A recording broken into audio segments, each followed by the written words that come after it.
to Mark chapter 13. This morning we're going to study all of Mark chapter 13. And don't panic.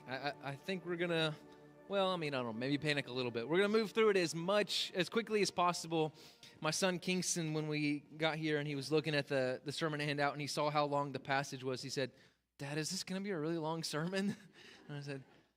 And my answer was, well, the thing is, when Jesus gave this teaching and when Mark wrote it down, neither of them were thinking, I hope in the year 2024 they're able to study this passage in 30 minutes or less. That wasn't a concern of theirs. And so maybe it's a concern of yours. We're going to do our best to move through it as quickly as possible. But I just don't think there was any way to divide this passage. It wouldn't have made sense. We would have just been preaching it twice. So we're going to cover all of it pretty quickly, and what we're going to see is that this is a great opportunity for us to put into practice something we just learned in October.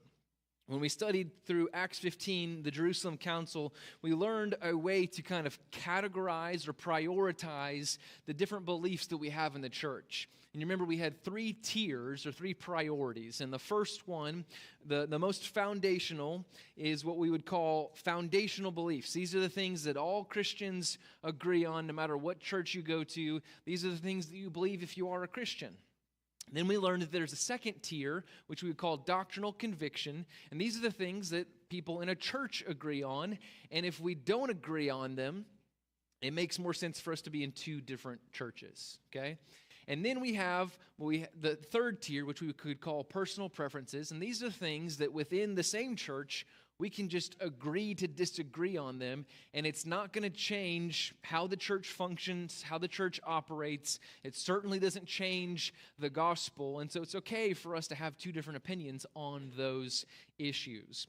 Well, today we are learning about the return of Christ, or the second coming, and basically, when it comes to eschatology or the study of last things or end times, there's like 50 different positions or opinions on the timing and how to interpret this passage. Is it metaphorical? Is it symbolic? Is it literal? What order is it going to come in? And so there's a lot of different opinions on these things, but pretty much all of them fall into the third tier, things that we can just agree to disagree on. And so the same is true of this passage. I'm going to give you, obviously, the right opinion this morning. And I'm going to convince you that if you hold a different opinion, you're wrong.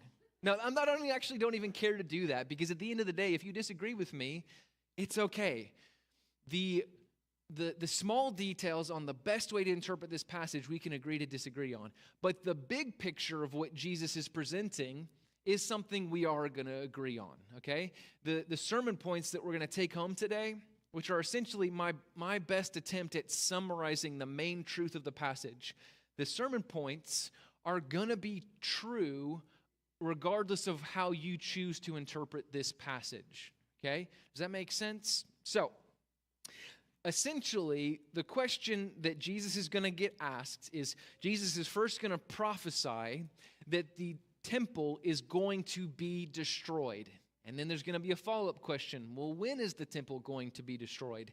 And then he's going to give a teaching explaining that. And so there are primarily three different ways to look at this passage. And the first is that Jesus is only talking about the temple being destroyed, which historically happened in 70 AD, about 40 years after Jesus gave this teaching. And so some would look at that and say, no, he's only talking about the destruction of the temple, but maybe that's also symbolic in some way, and there's spiritual truth there as well. The second option would be to say, no, Jesus is not talking about the destruction of Herod's temple in 70 AD. Instead, he's talking about a third temple, which hasn't even been built yet historically. We would be waiting on that temple to be built. And when that temple is destroyed, that will be a sign of Christ's return. Okay, that's some people's opinion on that. What I'm going to present this morning is Jesus is actually giving two different prophecies, talking about two different events. He is talking first about the destruction of Herod's temple in 70 AD, but he's also using that as a launching point to then talk about his return. Those are two different events, but they are related in theme and in purpose. And so I'm going to walk us through the passage kind of explaining how we can see it in that way. And what we're going to do is we're going to drive all the way through the whole chapter and understand it, and then we're going to come back and see, well, what should we do about it? How do we put this into practice? And like I said, what you'll see is the sermon points, our take-home truths, are going to be true. They're going to apply to no matter how you want to interpret this passage, okay? So the sermon points are going to be more like foundational beliefs, things that we can all agree on. And if you don't like how I interpret the nuance or the small details, that's okay. It'll be all right. We're going to be okay. So, where we are in the Gospel of Mark is this is kind of a transition passage. For the last several chapters, we've been learning all about the power of the Messiah. He has entered into Jerusalem in power, and he has defeated his enemies one after another after another. Well, once we pick up in chapter 14, it's going to be a big change. Now, all of a sudden, it's going to be the humility and the submission of the Messiah. So why did Jesus do it in that way? Well, what that is showing is that because we see Jesus' power first, we recognize that no one forced him on the cross. If he was not willing to go there, he would not have been there. But chapter 13 functions as a transition because Jesus provides us with a teaching of him essentially saying, well, you know I'm going away, so what should you do while you are waiting on me to return? And that's how chapter 13 functions as that in-between moment. So look now at verse 1, and let's drive all the way through it as quickly as we can while still understanding it. Deep breath, here we go. And as he came out of the temple, one of his disciples said to him, "Look, teacher, what wonderful stones and what wonderful buildings." Apparently, this disciple was not paying attention because Jesus, if you remember, has just pronounced a curse against this temple for being spiritually fruitless. And he said, essentially, the temple is going to be destroyed. He didn't say it with those words, but he did pronounce a curse. And so, Jesus corrects this disciple, verse 2, and Jesus said to him, "Do you see these great buildings? There will not be left here one stone upon another that will not be thrown down." Historically, this is true. This happened. This is a very simple, straightforward prophecy. 70 AD, there was a Jewish rebellion against the Roman Empire started by the Zealots, and Rome came along, and the General Titus, after a 5-month siege, was able to break into Jerusalem, and then as part of saying, hey, don't ever rebel against Rome again, they completely leveled the temple, and amongst other horrific things, okay? So this has happened. It happened in 70 AD. What Jesus prophesied came into fruition. So, verse 3. And as he sat on the Mount of Olives opposite the temple, Peter and James and John and Andrew asked him privately, "Tell us, when will these things be, and what will be the sign when all these things are about to be accomplished?" So they are, on the surface level, asking about historically, when will the temple be destroyed? But they're asking about more than that. You notice they didn't say, when will this thing, singular, happen? When will these things? They are making an assumption that the destruction of the temple will be one event that is part of what the Old Testament would call the day of the Lord, which is the day of God's judgment when he overthrows and punishes wicked nations and wicked peoples and establishes his eternal kingdom. Okay? Their assumption is, well, if the temple is being destroyed, that's only got to be the day of the Lord. There's no other way that's going to happen. And so they're asking not just about when will the temple be destroyed, but they're also asking about when will God's eternal kingdom be established. We can see that if we read in Matthew. It's a little bit more explicit. We would also take that from the context. Mark reminds us that they're on the Mount of Olives. Well, it's in the book of Zechariah that it was prophesied that the Messiah would come and establish his eternal kingdom on the Mount of Olives. And so they're there, they're thinking about these kinds of things, and they're asking these kinds of questions. And so Jesus is going to answer their question, but it's really two questions. When will the temple be destroyed? And then secondly, when will the day of the Lord happen? Meaning, when will the Messiah establish his eternal kingdom? So he's going to answer both of those questions. They think it's one answer, but it turns out it's two different answers. Look at verse 5. And Jesus began to say to them, See that no one leads you astray. Many will come in my name, saying, I am he, and they will lead many astray. And when you hear of wars and rumors of wars, do not be alarmed. This must take place, but the end is not yet. So first he instructs them on what will not be a sign of either the destruction of the temple or the return of the Messiah. He's saying it's not going to be people popping up and say, hey, trust me, I'm the Messiah. And it's not going to be wars or rumors of wars. He's saying when those things happened, it would be very natural for you to think, well, this must be the end. One commentator said that it's a very normal human experience that when your world is coming to an end, to expect that the whole world is coming to an end. But that's just not how it works. Jesus is instead saying wars, rumors of wars, leaders standing up and saying, I'm the Messiah. These are just the natural events of human history. These things have always happened, and they will always happen as long as there are sinful people living in a sinful world. Look at verse 8. For nation will rise against nation and kingdoms against kingdoms. There will be earthquakes in various places. There will be famines. And our instinct would be to think, well, that must be a sign. But these are but the beginning of the birth pains. These are not signs of either the destruction of the temple or the return of Christ. It's almost as if it's an expectant mother, it's her first child, and labor has just begun for the first few contractions. And she says to, her mother who has had lots of kids, well, we're pretty close to the end, right? And her mom says, sorry, honey, we're just getting started. There's a lot left to come before we get to the end. And that's what Jesus is saying. We would think that if we look around essentially at our current events and we say, there's so much chaos and there's so much wickedness, we must be close to the end. And Jesus says, people have thought that since people have been around. That's not how it works. So first, these are not signs of either the destruction of Jerusalem or the return of Christ.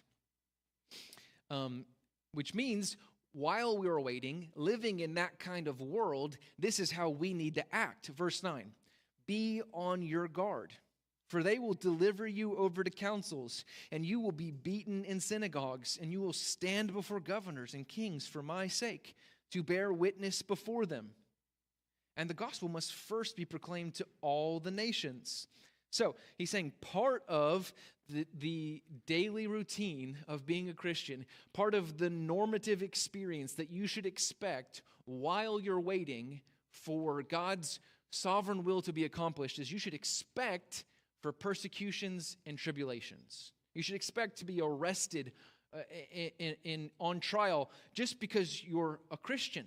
He says there in verse 10 that this is going to continue to happen, to be the normative Christian experience until the gospel advances to all the nations. In fact, this is going to be part of the way that the gospel advances to all of the nations. This is a point of clarification. Jesus is going to use that word tribulation later in this passage. And when we use that word, we typically think of it in eschatological or apocalyptic ways. We think that's a word referring to something about the end of days. But that is not exactly right, or it doesn't have to be that way. The word tribulation just in general means pressure. That's literally what it means. It could be metaphorically trouble or distress or affliction. And the reason that we associate that word with end times, second coming sort of stuff is because in Revelation 7:14, Revelation does talk about the great tribulation, which will be part of that whole deal. Okay? But that doesn't mean that any time the word tribulation is used in the Bible, it's talking about the end of all things or the return of Christ. Here Jesus is saying these tribulations are not a sign of the destruction of the temple or my return. Instead, these tribulations are the things that you're going to face as a Christ follower. This is what it means to take up your cross and follow me. This is what you're going to experience. You're going to be arrested. You're going to be tried. You're going to go before kings and rulers. But here's the thing. Even though that's going to continue to happen until the gospel goes to all the nations, you don't have to be anxious. Keep reading, verse 11. When they bring you to trial and deliver you over, do not be anxious beforehand what you are to say, but say whatever is given to you in that hour, for it is not you who speak, but the Holy Spirit." Well, this is incredibly encouraging because even though the normative Christian experience is trials, tribulations, persecutions, also the normative Christian experience is that the Holy Spirit is going to be there with you, partnering with you in that moment. In fact, using your trials and persecutions and tribulations as an opportunity to advance the gospel.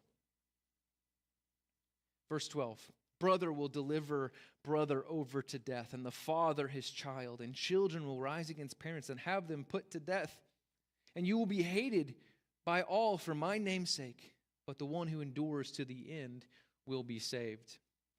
Jesus gives this prophecy of the kinds of persecutions that Christians should expect in the 30s AD, and Mark records them in the 50s AD when already this was coming true.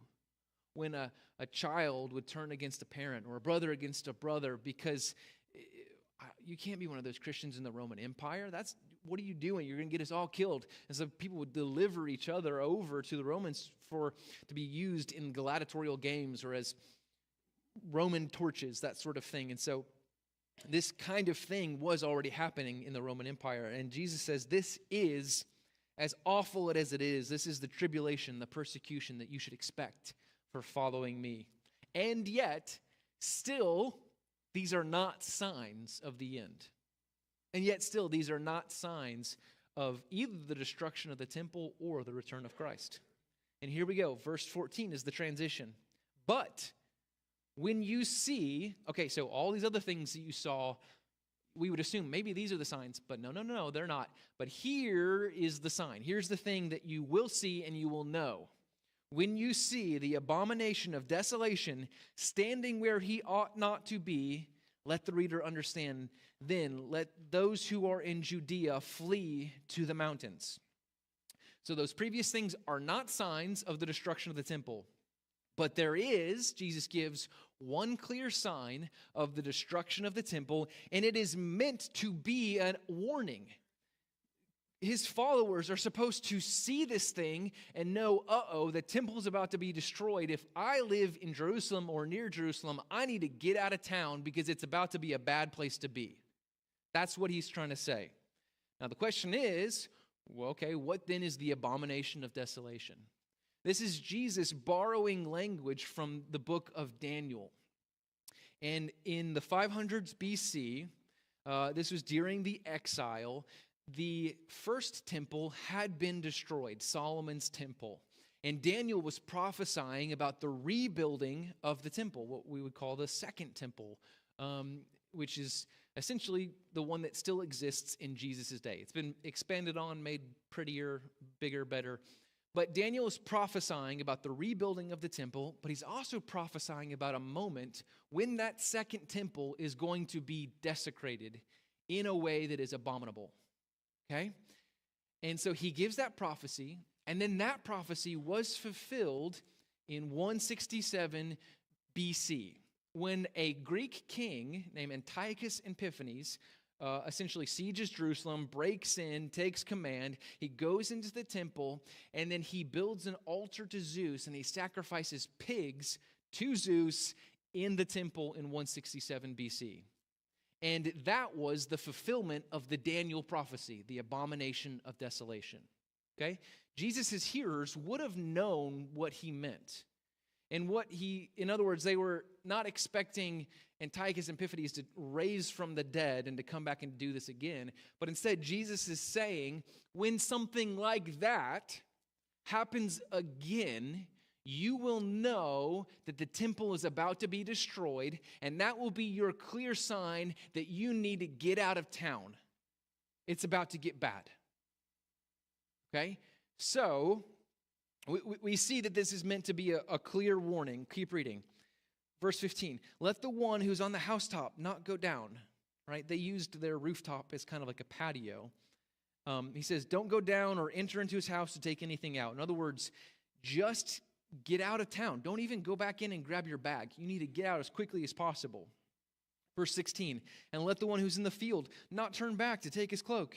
And alas for women who are pregnant and for those who are nursing infants in those days. Pray that it may not happen in winter, for in those days there will be such a tribulation as has not been from the beginning of the creation that God created until now, and never will be. And if the Lord had not cut short the days, no human being would be saved. But for the sake of the elect, whom he chose, he shortened the days. Now here some would look at this description and say that Jesus is referring to the great tribulation of Revelation 7:14.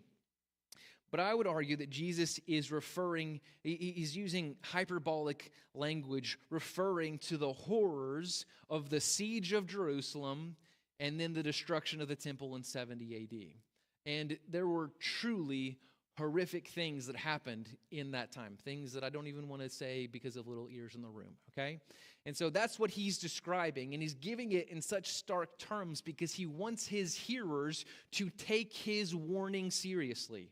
When you see the abomination of desolation, you don't want to be in Jerusalem. You want to get out.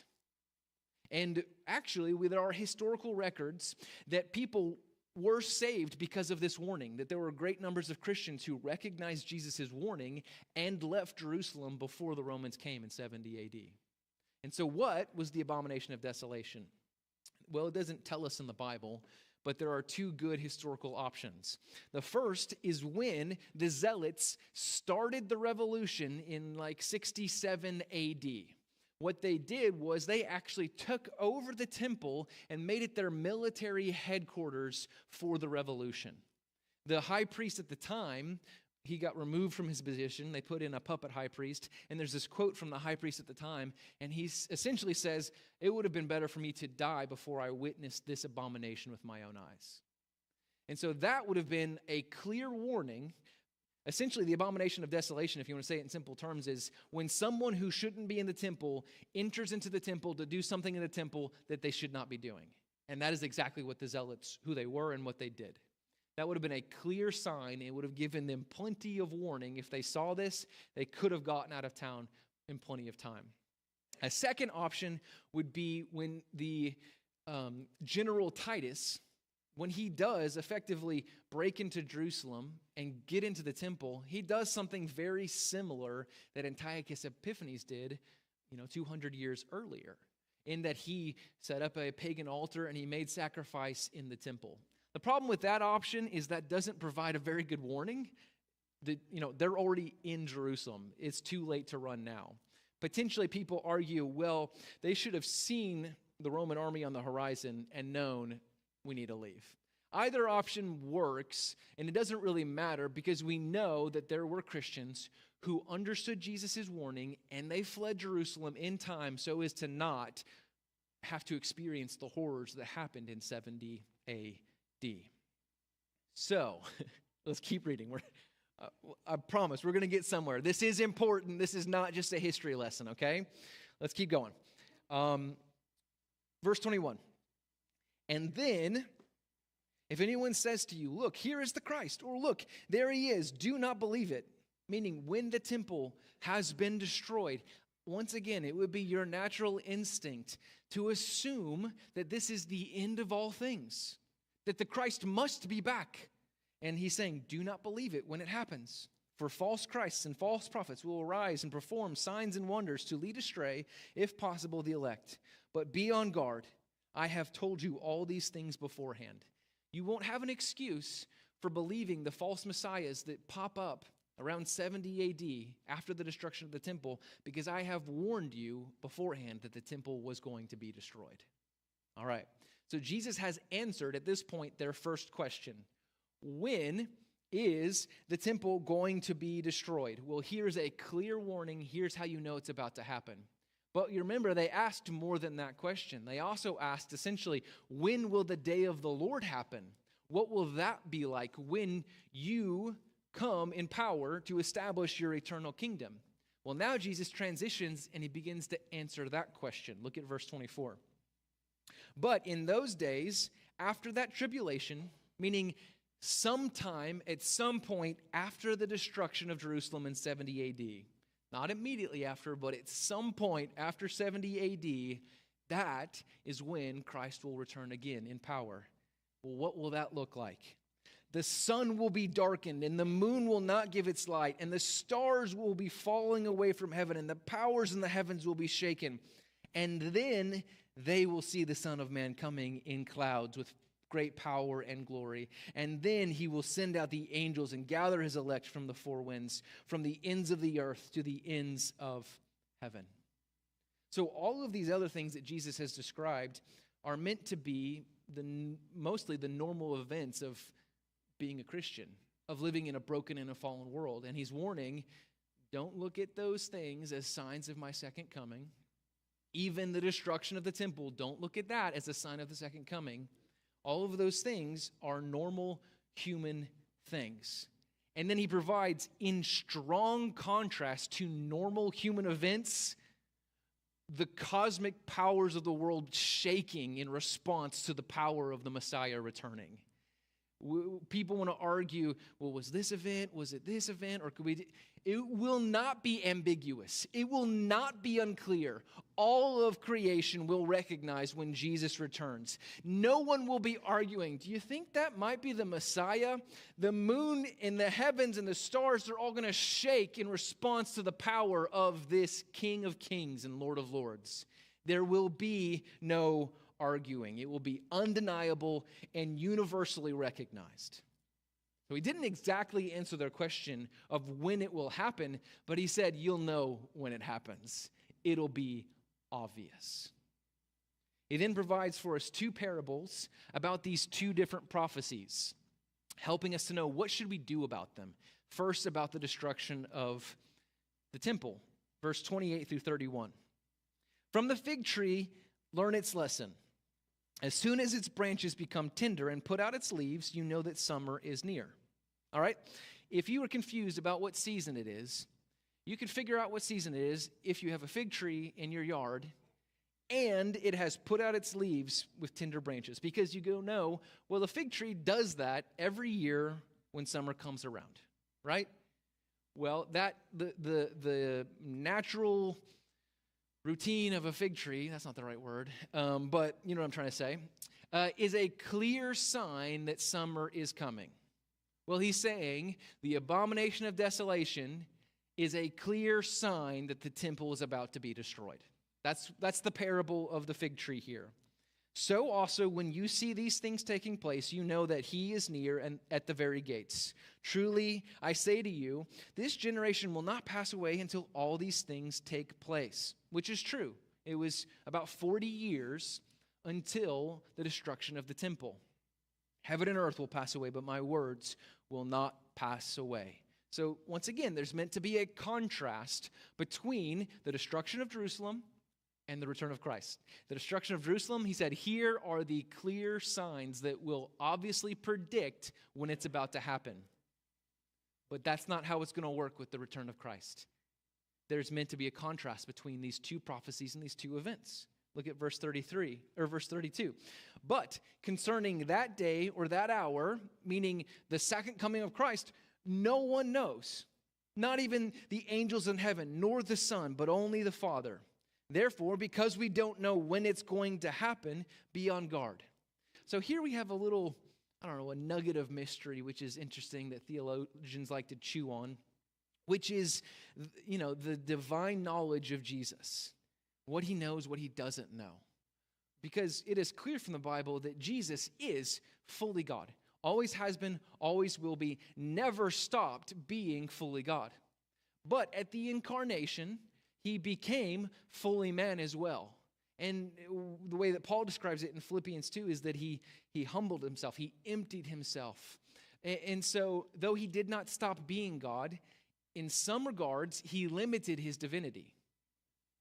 And that might be confusing for him knowing everything, but it's pretty obvious for example, God is omnipresent. He's everywhere all at once, right? We would say Jesus limited his omnipresence. He was not everywhere all at once. He was physically in a body, right? The same is true of his omniscience, him knowing all things. Though in his divinity he knew all things, in his humanity he limited his knowledge, and he does not know all things.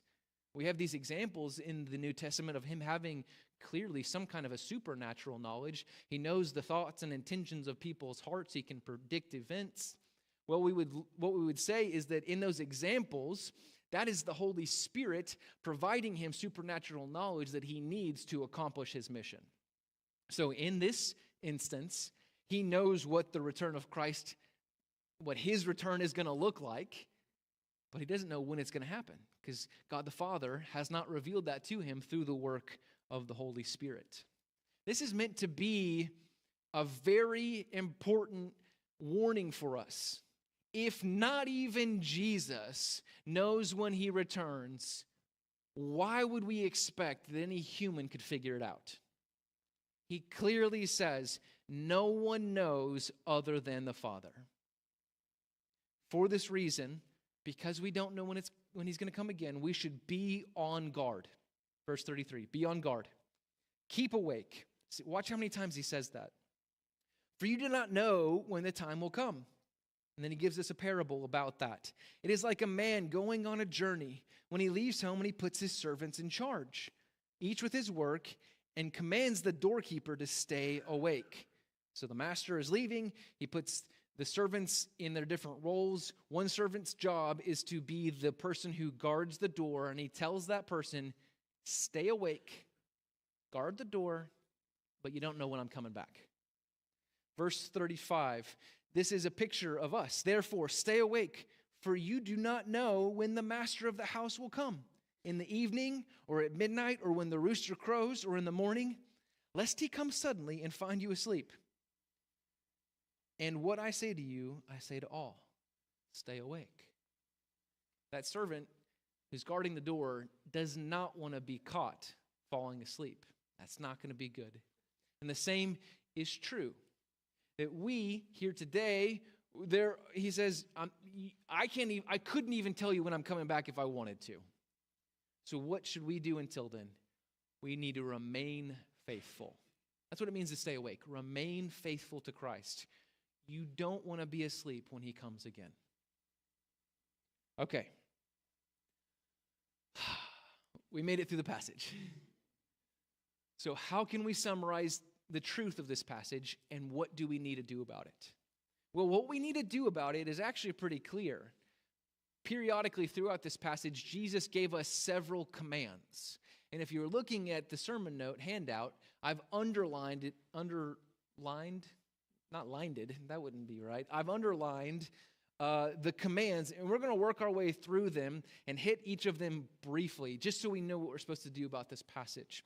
But if we wanted to summarize the truth of this text, what would we say about Jesus' ability to prophesy about the abomination of desolation and the destruction of the temple? What would we say about Jesus' ability to describe the normative experience for Christians while they waited on the destruction of the temple, and while we live that life today? What would we say about that? We would say it in this way. Cling to Christ. Despite how it may look or feel, history is progressing according to God's sovereign will and plan. Cling to Christ. Despite how it may look or feel, history is progressing according to God's sovereign will and plan. There is a whole lot of warning in this passage, in Jesus' teaching, where he's saying, you might think this because of this, but don't think that. Right? I mean, that's a repeated thing throughout the passage. You're going to see wars. You're going to see nations rise and fall. You're going to see natural disasters. And your inclination is to look at those and think, this can't be God's plan. Surely God must have lost control. There must have been people there in Jerusalem when the temple was destroyed who thought, has God lost control? And the reason he gave us that prophecy, the encouragement is this: keep clinging to Christ. Doesn't matter how it looks, doesn't matter how it feels. God has not lost control. He is still accomplishing his perfect will and plan through the course of human history. That's not to say that wickedness and evil are the acts of God accomplishing his plan. Instead, that's to say that God's sovereignty is so amazing and so astounding that he's able to accomplish his plan despite our wickedness and evil, despite billions of people doing things that are exactly contrary to his purpose and plan. Still, he is able to guide and mold human history to accomplish his will and his plan. Even the horrors of the destruction of the temple in 70 AD, God was able to use that to show that he is in control and that he is working to do what he's going to do. The temple had already spiritually died. That's what happened when Jesus died on the cross. The veil was torn from top to bottom. But Jesus said, within one generation, the physical condition of the temple is going to match the spiritual condition. He prophesied it, and it happened. And this is supposed to give us incredible encouragement. Jesus has not lost control. No matter what kingdom rises or what kingdom falls, Jesus has not lost control. No matter what current event happens that surprises you, no matter what way your world feels like it is ending, Jesus has not lost control. Continue to cling to him. Continue to trust him that the way that history will resolve will be perfect and righteous because he is in control. And as we go through this somewhat difficult, in many ways difficult, normative Christian experience, we should first not be led astray. That's the first command that Jesus gives us in verse 5. Not be led astray by who? By people who would stand up and say, I've got it all figured out. I am the Messiah is the term that Jesus is talking about, but maybe today people might not use that term. Instead, it's going to be someone who stands up and says, trust me, I'm the one who is able to guide you and to lead you. And Jesus warns us twice, do not be led astray by these. Do not believe these claims. That's in verse 21. As I was writing the discussion guide, I kind of wrote a question along the lines of, maybe they're not using that term anymore of I'm the Messiah, but how do we need to be on guard against this today? Which is a great question. But then I wrote the discussion guide, I hit print, and then that night, Meg and I started a documentary on Netflix about the shootout, like the standoff in Waco, Texas in 1993 between David Koresh and the Branch Davidians and the ATF. And the reason that happened primarily is because David Koresh said, I am the Messiah. I am the Son of God. And I was like, oh, I guess it still happens today. And so be aware of that. There are going to be people who stand up within every generation and say, I am the Messiah. Look to me. And Jesus says, don't fall for it. Do not be led astray. If anybody says, I'm the one who has the key, only in me can you be right with God. Only in me can you know God's will. Only in me can you understand God's word. That person is a false Messiah. Do not trust them. Do not be led astray by them, because the only person who can say those things is Jesus himself. He is the way, the truth, and the life, and no one comes to the Father but through him. And anybody else who makes that claim is a pretender who is trying to lead you astray. So if anybody tells you that they have special insight that nobody else has, or that they have unique understanding, or they have sole authority, do not be led astray by that person. In fact, run away from that person. They're starting a cult, and you're going to end up in a shootout with the ATF probably. Anyone who elevates themselves instead of elevating Jesus is someone you need to run from. And Jesus has clearly given us that warning. Secondly, we should not be alarmed. That's verse 7. Well, not be alarmed by what? By the various calamitous world events that are going to continue to happen. They have always happened. Natural disasters and wars, nations rising and falling. It is very natural of us to take our newspaper. Kids, a newspaper is this thing that had the news in it, okay? So it's very natural for us to take the news and to take our Bible and try to go, surely this is what's happening in my news today, right? This has got to be a sign of Jesus' return. And Jesus warned us, don't think that way. These calamitous world events, that's just what it means to be a human in a broken and fallen world surrounded by broken and fallen people. Wars are going to happen. Disasters are going to come and go. Nations are going to rise and fall. And that is not a sign of the second coming of Christ, even though it is natural for us to make that assumption. Now, I'll give you an example. Maybe this is a strange example. Hopefully it's not stepping on anybody's toes. But when there was the attempted assassination of Trump and the bullet grazed his right ear, did you see on Facebook over the next couple of weeks where everybody was posting from Leviticus 8 where Aaron, the first high priest, was anointed to his priesthood by putting the blood of a ram on his right ear.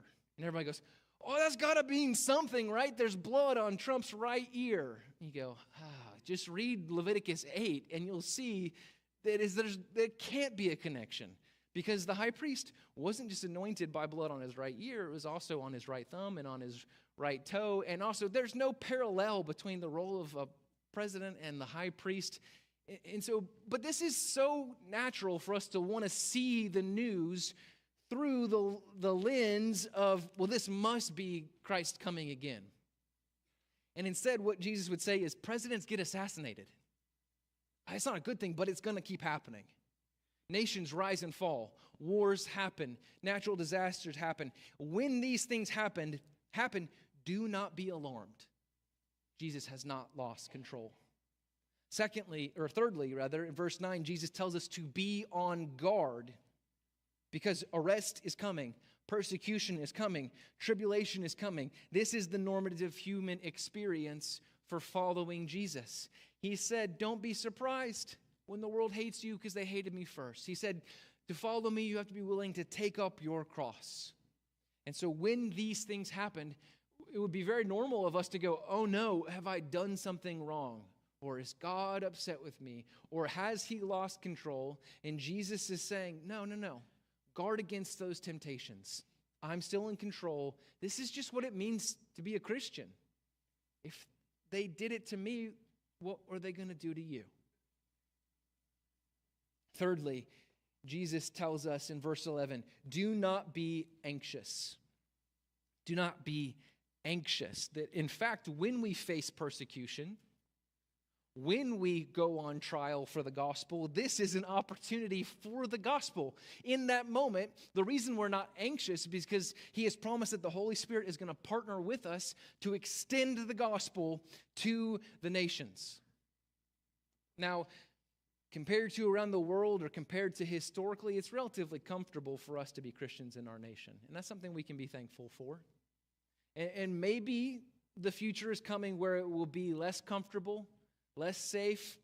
But regardless of if that happens or not, if things get worse for us, our response is not to be anxious. Because we know in that happening, the Holy Spirit is partnering with us, and this is an avenue for the gospel to go to the ends of the earth. And all of these things, regardless of how it may look or feel, God is still under control, and he is working towards his perfect resolution of human history. That's what we would take away from the second prophecy that Jesus gives us. First, we learned all of that from the destruction of the temple, but then secondly, he tells us about his return. And so secondly, we would learn this. Cling to Christ. His unforeseeable return will be the perfect and righteous resolution of human history. Cling to Christ. His unforeseeable return will be the perfect and righteous resolution of human history.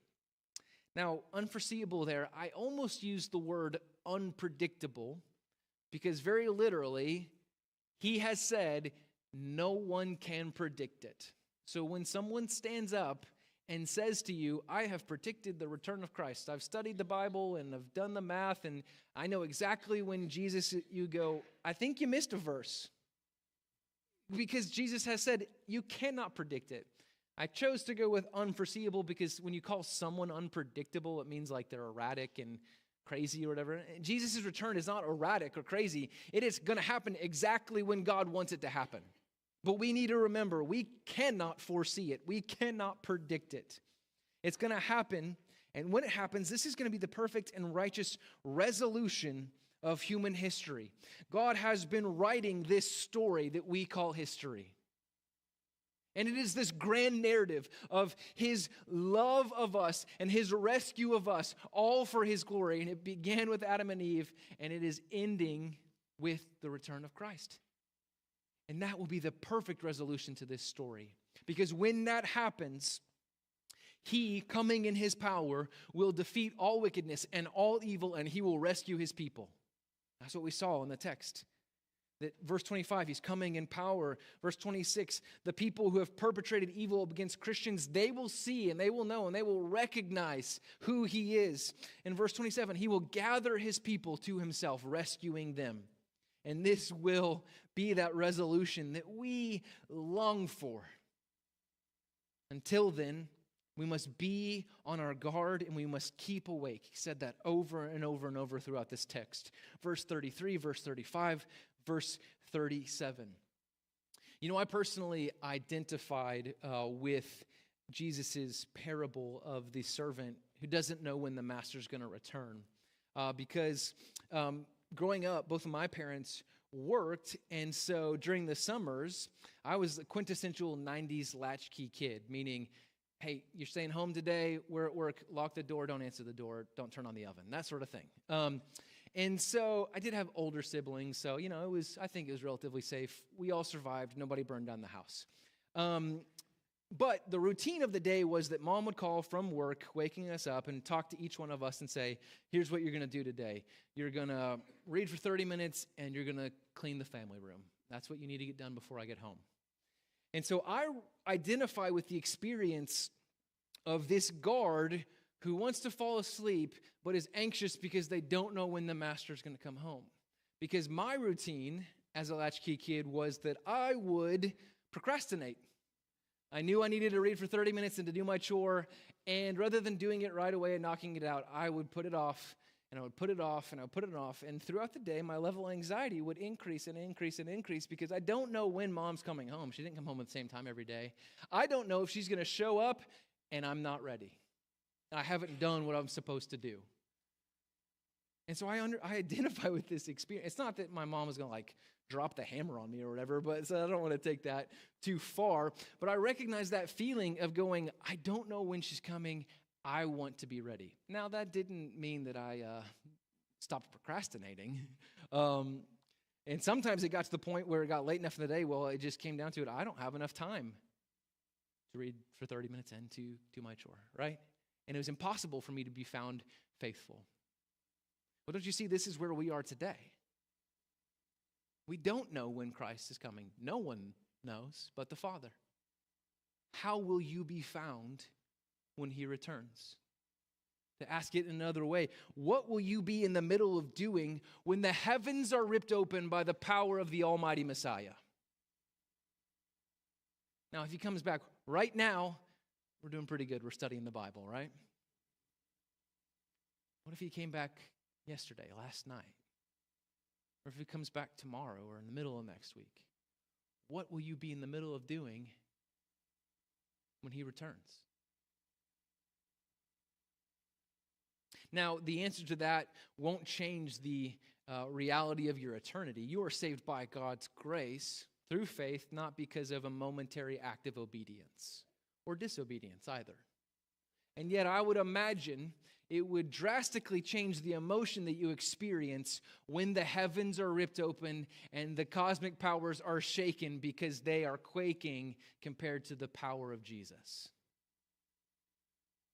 It certainly changed my experience of when my mom came home from work. I was either excited to see mom or I was kicking myself because I hadn't done what I was supposed to be doing, right? So what emotion do you want to experience when Jesus comes again?